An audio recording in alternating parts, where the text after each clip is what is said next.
Man, I've already made a video about this Mustang. I passed a green light. I passed a green light at an intersection.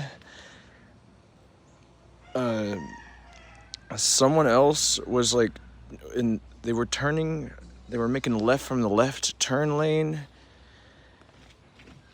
from the intersection, and they collided with my car. This car has been sitting here for 5 years. It feels like 5 years now. And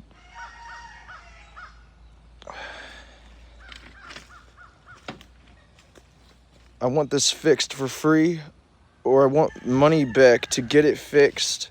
I didn't get any money back for it.